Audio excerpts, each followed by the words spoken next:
Imagine a rolling sea of grass where horses outnumber people, a place where warriors buried their dead under massive earth mounds with wagons, weapons, and sometimes the sacrificed bones of animals and servants.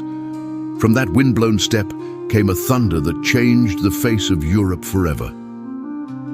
This is the story of the Yamnaya, a people whose arrival in the 3rd millennium BCE didn't to merely add a new layer to Europe's human story. It washed away entire chapters of the continent's genetic and cultural landscape. The Pontic-Caspian steppe stretches like an ocean of grass from the north of the Black Sea into modern Ukraine and southern Russia. Here, around 3300–2600 BCE, the Yamnaya culture thrived.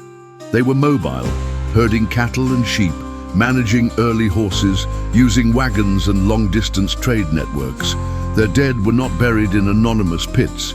They were placed in kurgans, monumental burial mounds that announce power across the plain. In these graves, archaeologists find weapons, pottery, and carts, clear signs of a society where mobility, wealth, and horse technology mattered. The graves are theatrical, people arranged with grave goods as if to display rank in life and status in death. These were not gentle pastoralists, they were steppe aristocrats, mounted and ready to move. The real shock came when scientists opened the bones. Ancient DNA from thousands of skeletons reveals a pattern no one expected. Between about 3000 to 2500 BCE, a massive movement of people from the steppe into Central and Northern Europe occurred, and it was sudden. Geneticists demonstrated that groups like the corded ware culture in Central Europe derived roughly 3/4 of their ancestry from a Yamnaya-related population. In short, within a few generations, the genetic profile of whole regions transformed. This wasn't a trickle of migrants, it was a demographic tidal wave. How do we know? The science in plain language.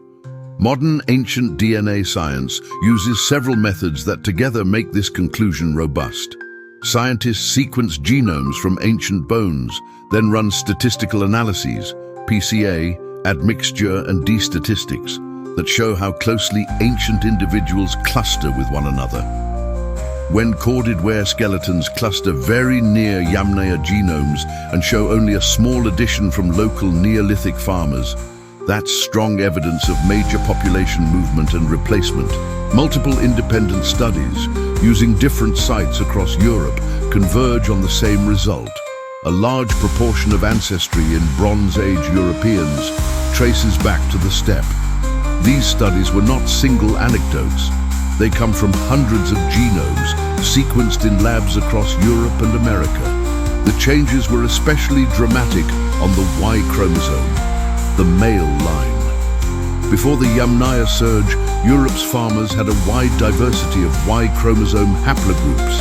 Afterward, haplogroups associated with the steppe, notably branches of R1a and R1b, become dominant across wide regions. The simplest explanation is male-biased migration. Incoming Yamnaya men having many children, while local male lines shrink or disappear. Genetics and burial patterns together suggest a social model where mobile, militarized male lineages establish dominance, sometimes by force. That pattern helps explain why the genetic turnover could be so high. Male line replacement was extreme. Archaeology gives us human detail. At Yamnaya and successor sites, graves include wagons, horses, and weaponry. Some kurgans show traces that archaeologists interpret as ritual sacrifice, animals killed and placed with the dead, and in rare cases human remains that suggest servants or attendants were interred alongside an important leader. These burials read like a stage set, leaders displayed with their power even in death. In life, that power likely translated into raiding capability and social dominance. In death, those kurgans transmitted a message across the plains that outsiders entering the steppe were entering established power networks. Horses, wagons, and the speed of change. What gave the Yamnaya their edge? Mobility, evidence increasingly points to early horse domestication and harnessing associated with the steppe. Riding and wagon technology multiplies the effective range of raiders, herders, and traders. Recent osteological studies show wear on skeletons consistent with horseback riding circa 5,000 years ago, and that mobility matters.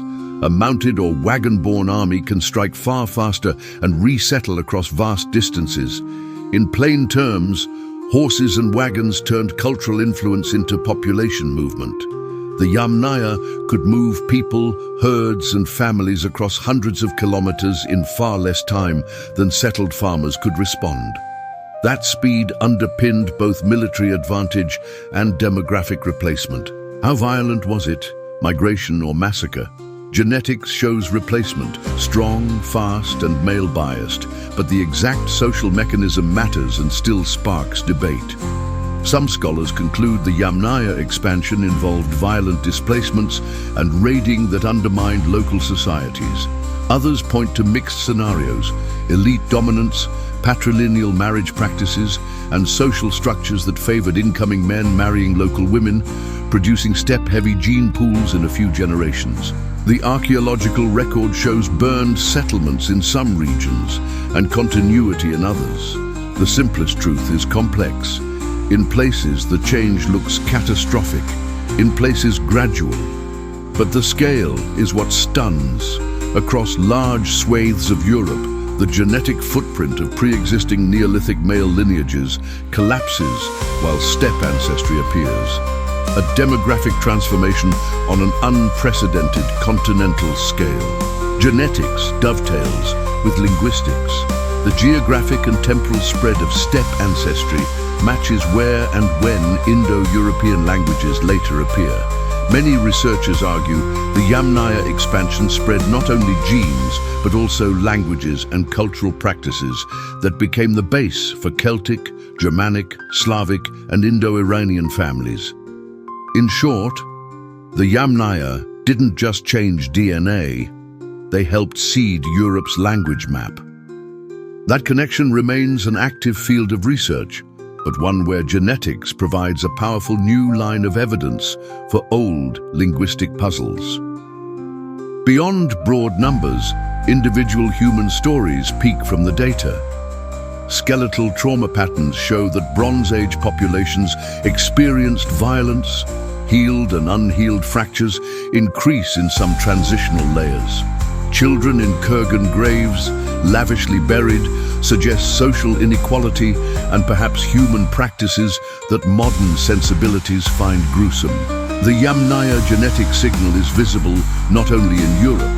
Populations as far away as the Tarim Basin show traces of steppe ancestry, revealing how far these people's descendants traveled. And the genetic echo in today SY chromosomes, the dominance of R1a, R1b lineages in many European male populations is a living memorial of that ancient upheaval. When headlines say the Yamnaya wiped out 80% of Europe's population, the shorthand compresses complex science. It refers to major genetic turnover, especially in male lineages, across many regions in the Bronze Age. The transformation reshaped ancestry, languages and social structures, leaving modern Europeans genetically and culturally altered by a dramatic prehistoric migration. This isn't just a matter of numbers.